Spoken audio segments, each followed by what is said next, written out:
when I was younger, my dad used to always say, golf is a better game if you keep your own score.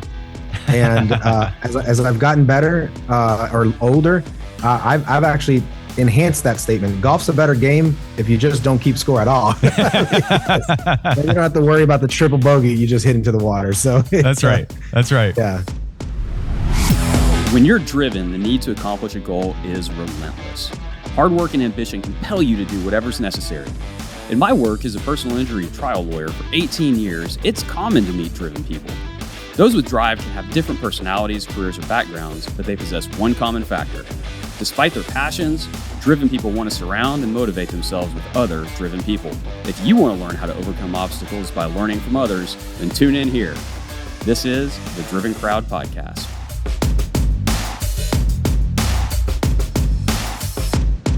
Thank you for tuning into episode 61 of the Driven Crowd Podcast, fueled by Snellings Law. I'm your host, Scott Snellings. Today, I'm joined by CEO and founder of eight-figure firm consulting, Luis Scott. After spending years searching for the perfect law firm consulting program, Luis identified a crucial gap in the market: the absence of a law firm consultant with genuine hands-on experience. Luis's passion for teaching led him to create a program that would provide law firm owners with genuine, real-life consulting expertise to scale their businesses to 8 figures and beyond. In just 18 months, utilizing the methodologies outlined in his book, The 8-Figure Law Firm, Luis's program successfully assisted numerous firms in generating 7-figure revenues, with many achieving doubling of their income in less than a year. Remarkably, during this process, 8-figure firm consulting transformed into a multi-7-figure company in under 12 months. Luis, welcome to the Driven Crowd Podcast. Thanks for having me on. It's a pleasure being here. Absolutely. Well, that's quite the impressive bio. So let's start kind of back in the day. Tell us where you grew up and how you got into the legal profession. So I always tell people I kind of grew up in Puerto Rico because although I was born in the United States or in Gary, Indiana, my parents ended up moving back to Puerto Rico. That's my background. And I was there until I was 13 years old. Then I came to the United States. And honestly, growing up, my dad used to always say that I was going to be a lawyer or a comedian. Those were my two options. And so I always tell people I ended up as a comedic lawyer. I love to have a good time. I love to tell jokes. I love The Office. It's actually one of the questions I ask when I interview. Do you watch The Office? If you don't, you're probably not going to be a culture fit. But I really love, creating a great environment where people can have a good time. So I ended up living out both of those. But the way I got into law is one day I was in a business law class in undergrad, and a judge was teaching the class, and he had everybody stand up and say, "What do you want to be when you graduate from college?" And I said, "I want to be a lawyer." And I don't know if I really believed it, because honestly, I didn't think I was smart enough to be a lawyer. And at the end of the class, he said, "Mr. Scott, can you come down?" I thought maybe I was in trouble or something, because I had also made a joke, while in class. And he said, "Do you really want to be a lawyer?" I said, "I absolutely do. And I don't know if I'm smart enough." He goes, "Why don't you come do an internship with me for 3 months?" And I did that.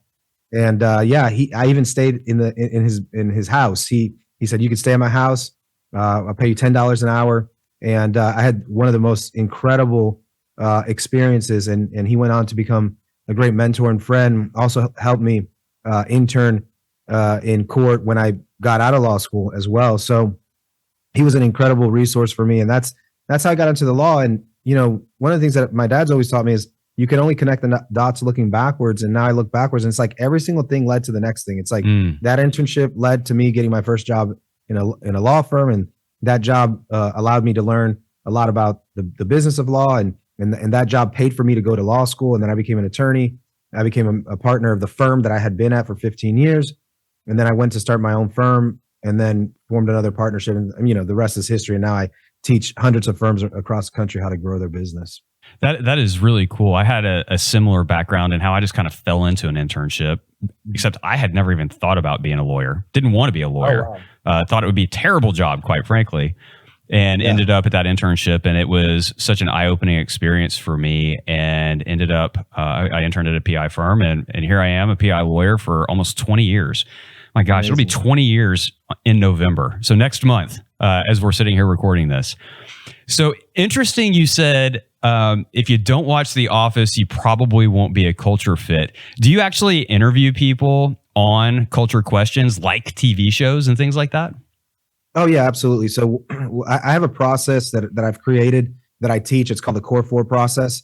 It's a methodology for hiring. It's incredibly successful. And just to put this in perspective, as an owner of a law firm where we almost reached 200 employees, between employees and contractors, our turnover rate was under 15% for 6 years. Like that's how powerful this process is. In an 8-figure firm, we have a 85% retention rate of first-time hires, with the average person working with us over 3 years, which is pretty phenomenal considering 8-figure firm is only 4.5 years old. And so part of that Core 4 process is identifying what do you need to ask in culture questions that will lead you to a definitive answer that, yes, they will fit into your organization. And one of the things that I've found is when people apply this Core 4 process, 9 times out of 10, they find the right culture fit. And so we absolutely ask about the office. I ask, what's your favorite show? What's your favorite character? What is it that you like about them?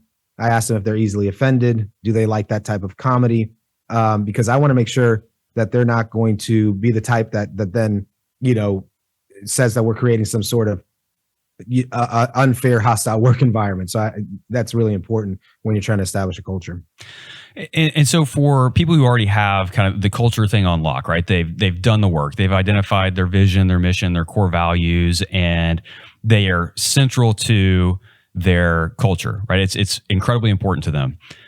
I get this question a lot from different people that I talk to is, how do you interview for culture? And how do you make sure that the answers they give aren't the answers that they think that you just want to hear? And I'm sure you get into that more in your Core 4 interviewing, but give us just a little kind of a 30,000 foot view of how you would respond to a question like that. So the way that I would respond is, first of all, tell me what is the culture you want without fear that you're going to be discriminating. Okay. Because that's what happens a lot of time. People are like, I have a culture that I want, but then I fear that I'm going to be discriminating against this group or that group or that group. And I say, don't worry about the discrimination part. We're not, nobody's discriminating. Nobody's going to discriminate. I just want to know, what is the culture that you want so that we can better identify who is the type of person that's going to fit that culture. Like, for instance, I have a friend of mine who has a culture in his office. It's a military culture. Mm-hmm. He's a lawyer with a military culture. Well, guess what? He hires a lot of military people. Nobody would ever say that he's discriminating because they didn't hire somebody who was non-military. Nobody would ever say that. The non-military person won't fit in. They won't fit in there. They're not even going to apply. And so I think it's first identifying the type of culture that you want and then asking the hard question. We're so desperate to hire people. We don't ask the hard question. If the culture that you want is an anti-political culture, you may want to ask questions like, do you go to campaign rallies? Do you give money to politicians, right? You may want to ask that question, assuming your state allows that, right? Right. If your culture is the kind of culture that you want it to be an athletic culture, you may want to ask, have you ever played sports? Again, this has nothing to do with discrimination. It's finding out things about the person that are within the bounds of the law, of course, that give you a better indication as to who this person is. If you want a culture that has that's witty and that has a good time, you may want to ask, what do you do for fun? What kind of activities do you engage in? Do you like comedy? Do you like stand-up comedy? Do you watch? Who's your favorite stand-up comedian? Those are the things that are going to give us a better indication of who this person is. If I ask the person, do you like, I want a sports culture, right? Let's suppose that that's what I want. And I ask a person, do you like sports? And they say, not really. Do you like baseball? Not really. Do you like doing any physical activity? Not really. Well, they're not going to fit into my culture, right? They're not going to fit in. And again, that's not discriminatory. I know plenty of women who also love sports. This is not a male thing or female thing, right? It's like, it's not, and so that's the way that you get into the culture is first clearly identifying what is the culture that you want, what is the type of person that you want, and then asking very pointed questions that don't allow the candidate from circumventing the question. And so the more direct the question is, the more likely it is that you'll get the answer you want. Interesting. Okay. And so on the law firms that you work with, how often do you go in to consult with a law firm and there's been, no work done at all towards the culture? 95% of the time. Really? Okay. And so what's your speech to them in terms of, hey guys, look, we've got to develop a culture. Here's why it's important. Because I got to tell you, whenever I start talking about culture, the vast majority of time, while they may not physically do it, I can feel the eyes roll back in the back of their head. Yeah, I mean, I think that most people think they have a culture, but what really they have is what has been organically created. It wasn't intentional. And so when I talk about culture, I you want to appeal to all the senses, right? And Chip and Dan Heath have a book called Switch: How to Change When Change is Hard. And they say that you got to appeal to the emotion, you got to appeal to the logic, you got to show them the path. And so what I do is I come into a company and I'll say, look, this is the logical reason why you need to do it. Here's all the statistics: 85% more efficiency, 20% less turnover, 50% of the people more satisfied, net promoter score of 70 or more with people referring new employees to the firm. So I had to go through the logic part. Then I hit them with the emotional part.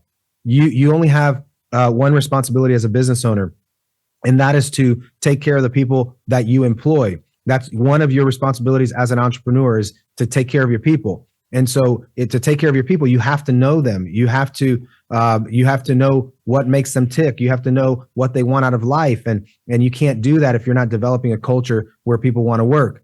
And I talk to them about the lives that have been changed through this. And one of the things that I'm the most proud of is I've left several businesses in the past, and I still have employees to this day who still call me their boss.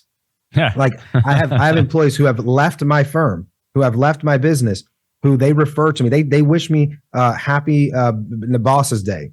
They call me jefe, which means boss in Spanish. Like to this day, I still have employees who do that. I have employees to this day who go out and do great things. One of them started a restaurant. One of them started a clothing line company. One of them started a real estate business, and will send me text messages and say, I just had one of my best months ever. And I just want you to know that it's because of you and what you did when I was working for you that changed my life. And so I appeal to the law firm and say, do you want a law firm that's all about making money? Because if you do, everyone in your firm will only care about making money. Or do you want a law firm that's about making a difference in the lives of people so that when they leave your firm, they're better off than they were when they got there? Like that's the kind of firm you want. So then I appeal to the emotion, and then I show them the path, the way we create an intentional culture, vision, mission, value, service standards, and intentionally communicating that through a proper meeting cadence. It's super easy. This is how we do it. And I show them our plan. And I get a lot of buy-in because of that process. Yeah, and that very last thing you mentioned, I think, is so important. You can go through all the steps of creating this, amazing culture and the standards and all of the things. But if you don't keep it top of mind, it all goes away. And Absolutely. it's hard to do, right? You get busy, you get focused on cases, you get focused on marketing or whatever it is that you're doing.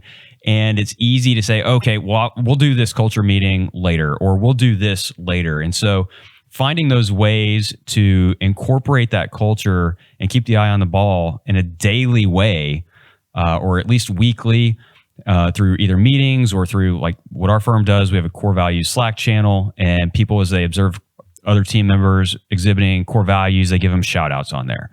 And that's one way to keep it top of mind, right? So let me ask you this. Outside of culture, what is something else that you see 95, 90, 85% of firms either not doing or not doing right? Yeah, I mean, lack of intentionality. Most firms don't plan properly. I would say the majority of the firms that I work with is, and we're not talking about small firms. I mean, I have firms that are 10, 15, $20 million in revenue. I come in and they have no business plan. They have no intentional hiring process. They have no review process. They have no budget. They have no marketing plan. Everything is just like gut feeling. And a lot of times the reason I'm there is because the gut feeling has died off, and they're no longer getting the results they used to get with the gut feeling. And so many of the times I go in and there's no intentionality. So we created a process called the business portfolio build out. And in that process, we help people develop intentionality in their business. And it's a 6-step process. It's company goals, marketing plan, hiring plan, business plan, budget, and project plan. And when we go through that, we basically set the tone for the new year. And most people are not doing it. And the ones that are doing it are not doing it very well. They're not holding people accountable to the project plan. Therefore, they're not getting things done. There's no implementation. the firm doesn't really improve. It just goes year after year after year with organic growth, 10, 15% growth if they're lucky, and they're satisfied with that because they don't know anything different. So that's what I see a lot. Yeah. As business owners, and especially in what we do as trial lawyers, and I think probably lawyers in general, we rely a lot on our gut. We rely a whole lot on our gut. We don't have data, especially in newer businesses, or a lot of firms that have been out there for years aren't collecting data, or they're certainly not collecting the right data. And so we kind of have to rely on our gut. And so at what point do you find that these owners get to where all of a sudden that gut isn't operating and driving things forward like it used to because there's just too much? I don't know if there's a specific space for everyone. Yeah. Okay, because everyone has a different level of ability. And so what happens a lot of times is the person they abut their ability, and that's when they start seeing that they're having negative returns. So the point is usually when the revenues increase, but the profit doesn't, that's when people start saying something's wrong. They go, wait a second, I just went from 10 to 15 million, but my profit went from 2 to 2.1 or worse, 2 to 1.5. Right. And they go, something's wrong here. How do I increase 5 million and not create a greater profitability? So that's usually where it happens, but it's not the same place. Some people that happens at 3 million, some people that happens at 10, some people that happens at 20 million is that they start hitting that roadblock. But that usually that happens because you've reached the ceiling of your leadership, and without intentional growth in your personal and professional development, you won't be able to break past that ceiling many times. How hard of a time do you typically have convincing owners, either before they get to that ceiling point or as they're at that ceiling point, that, hey, look, you have too much on your plate. You've got to start delegating? I mean, so delegation is a skill set that has to be learned. And one of the things that I realize is that many lawyers want to delegate. They don't have the confidence in their team to delegate. Mm-hmm. And so we start identifying why is it that they're not delegating, and then figuring out what they can do to delegate. I have a process called the ROI analyzer. We take everything that you've have on your plate. We ask the question, what delivers the greatest ROI? And then we have you focus on the top 5 things. Everything else we look for someone to delegate to. So I take them to that process. But one of the reasons that I think, and this is kind of a USP for me, for 8-figure firms specifically, and for me as a consultant, is that because I've built 3 businesses, one to multi-7, one to multi-8, and one to 7 figures in 5 months or less. And now I have a consulting business that has helped so many people achieve 8 figures in predictable revenue. And 8-figure firm itself is going to do 8 figures in revenue next year. I don't have to convince people that much, because they already know that the track record speaks for itself. You know, when they get referred by my immigration firm from Arizona that went from 2 million to 15 million in 2.5 years, it sells itself, right? And so I don't have a lot of pushback, but I will say that the lack of delegation is twofold. Either they don't know how to do it, or they don't have the trust in the team. And so we figure out which one it is, and then we attack that. Gotcha. Okay.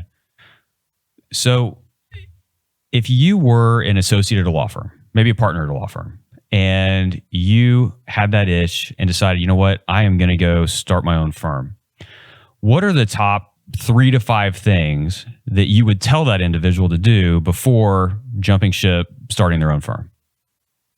So let's just say it's personal injury, because I think it's the hardest one to start. Okay. The first thing that I would say is make sure you have cash reserves. Make sure you've defined how you're going to have access to cash throughout the process as you're developing your contingency pipeline.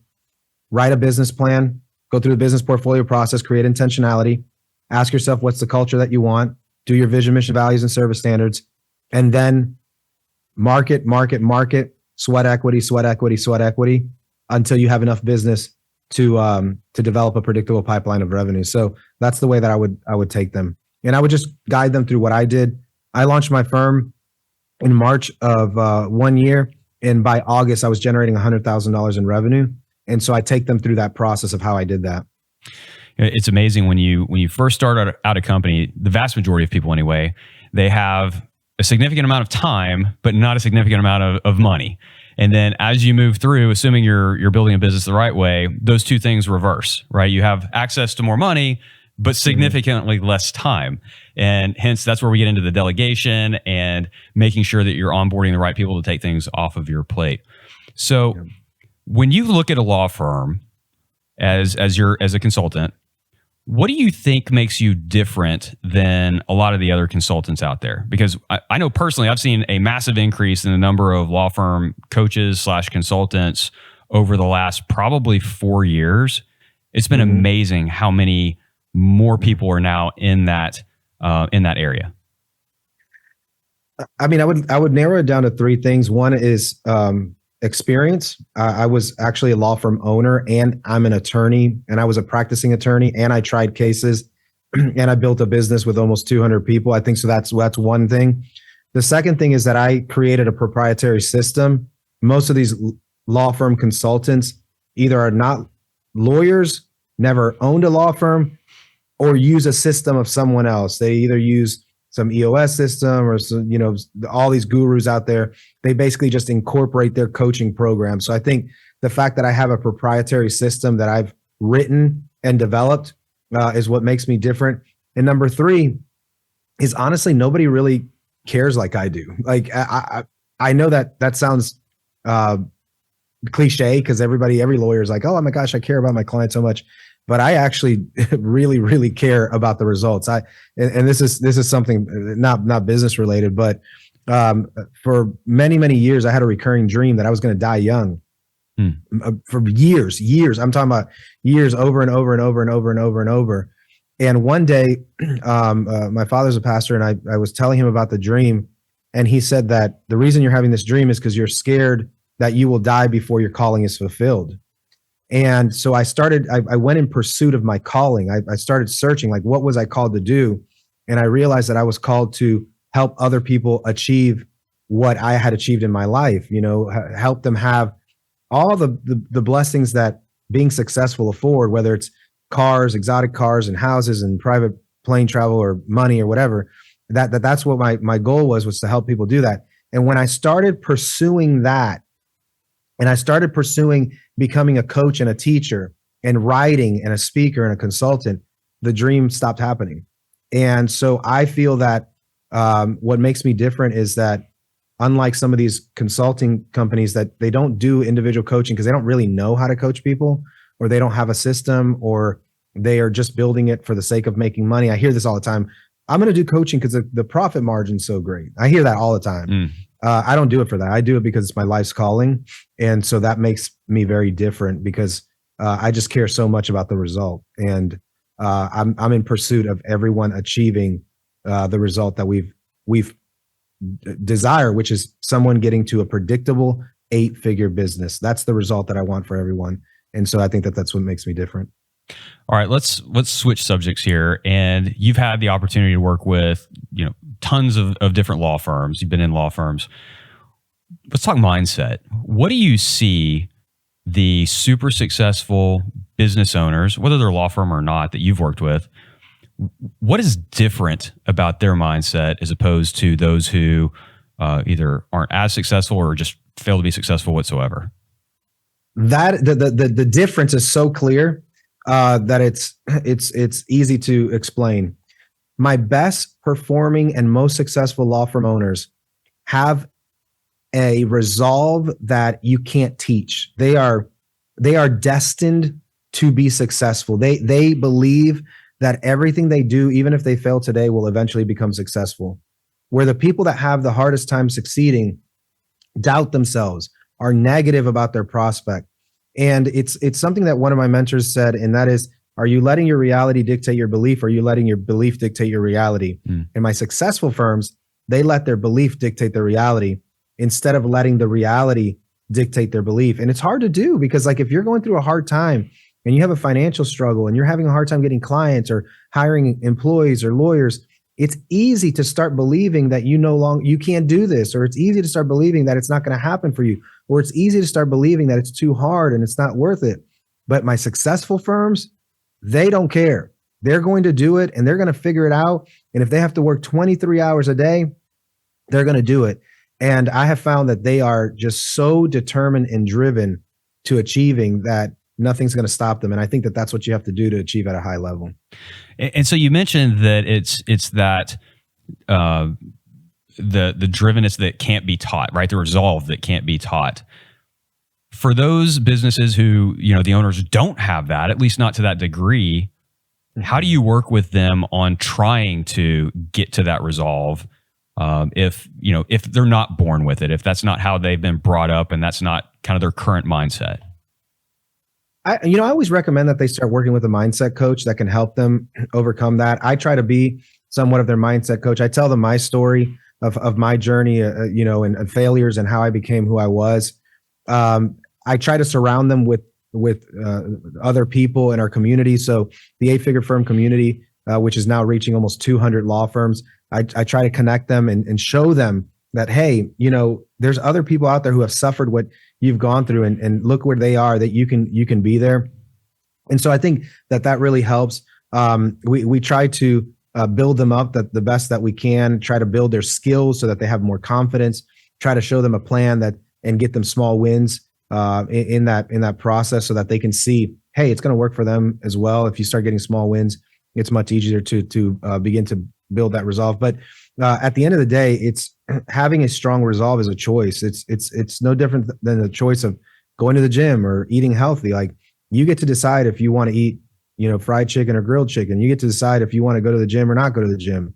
And, to the extent that you're an able-bodied person, but you get to decide if you're going to be have the resolve to never quit or not. When I went through the most difficult times of my business career, I remember telling myself, I may quit. It's just not going to be today. I may quit. It's just not going to be today. Right. I would just tell myself, I just have to not quit today. And so I think it's a choice to not quit today in the midst of the most trying times. You just have to tell yourself, look at yourself in the mirror and say, I may quit one day, but it's just not going to be today. And so that's what I tell them. Well, and I think that mindset right there relieves a whole lot of pressure, right? Because you don't have to go make however much money tomorrow.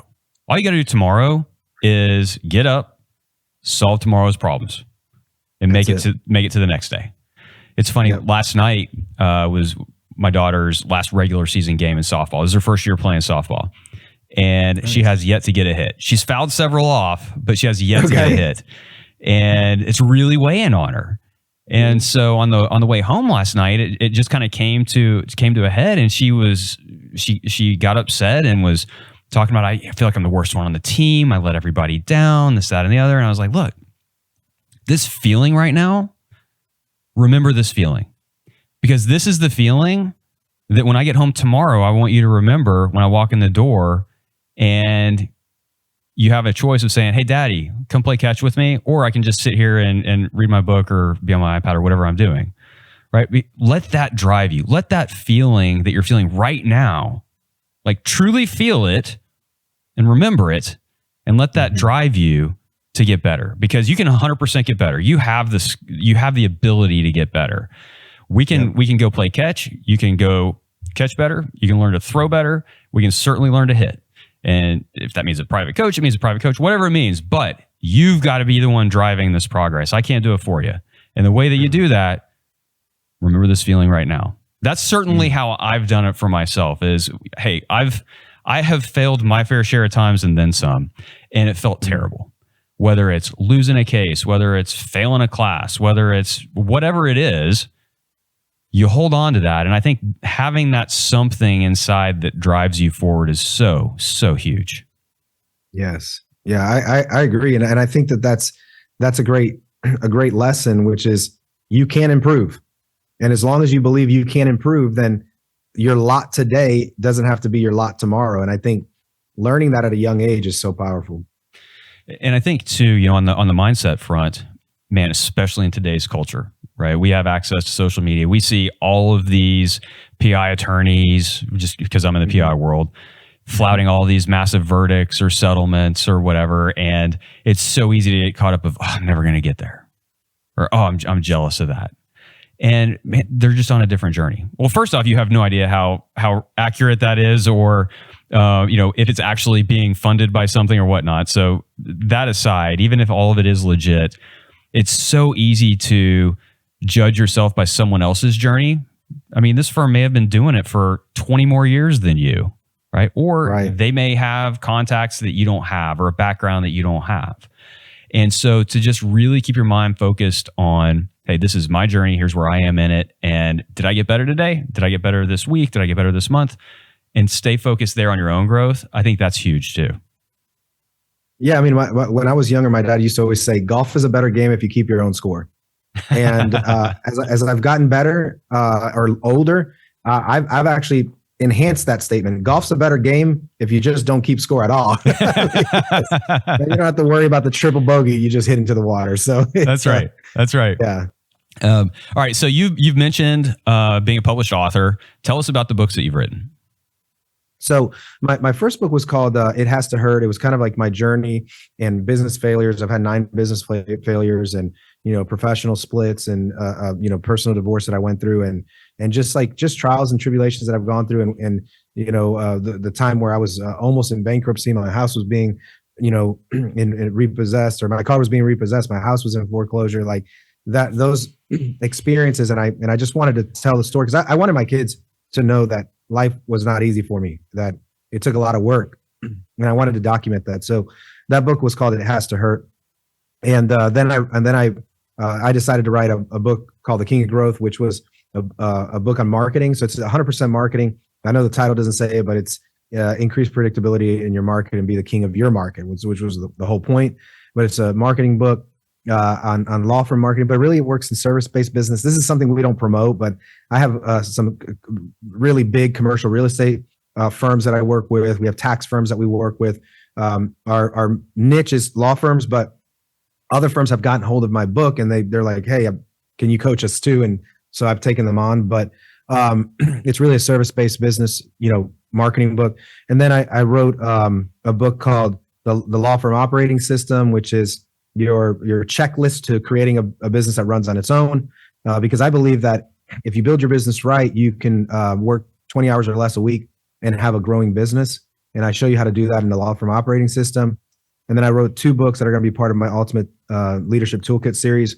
One is called Building High Performance Teams, and the other one's called The New Leadership Paradigm, How Love and Grace Can Transform Your Organization. So right now I'm just really, coming into being an author and putting everything that's in my head onto paper and then just putting it out to the world and see how the world responds. And so far it's been pretty good. Well, that sounded like 7 or 8 books. So if you're just coming into being an author, that's a pretty heady, good start right there. So Luis, we are almost out of time here. So let me ask one final question. And that is, give me your top 3 books. Give me business books, fiction, whatever you want. So, one of the things about the top books, and this is something that I try to explain to people, you want to pick the books that are relevant to you right now. So it's always hard to pick the top 3 because I don't know where people are. But I'm going to tell you the 3 that made the most influence in my life when I was at my lowest point. And one of them was the Subtle Art of Not Giving an F by Mark Mason, because I had a tendency to really care what people thought about everything in my life. And just realizing I don't have to care what you think about me. I just have to care about values and things like that. So that was a really powerful book for me. The 4 Agreements by Miguel Ruiz, which was, understanding not to take things personally. I think that that's a superpower. So many people function on ego. And I think that that's a superpower to not function on ego. John Maxwell's 21 Irrefutable Laws of Leadership and the Law of Expansion, the Law of the Lid. I believe that that's instrumental in helping you understand why your business is not growing. And those laws are really great. And I want to say one more. I know you said 3, but the book No Ego by Cy Wakeman. Cy Wakeman writes about reality-based leadership and the power of having no ego in your business. And I think if you can create a business where you have no ego, I think you can create something that's going to last for a lifetime. Well, and just to go back to our delegation chat just a few minutes ago, ego is a huge part of not delegating. Right? We, especially as lawyers, not that lawyers have ever been accused of having big egos, but we think we do it best, right? Not just the legal work, but the administration work and the marketing work and all of the work. We think we do it best. And so definitely getting that ego out of the business is huge. Absolutely huge. Absolutely. So, well, thank you so much for your time, Luis. We really appreciate it. And thank you to everyone for tuning in to another episode of the Driven Crowd Podcast. We'll see you next time.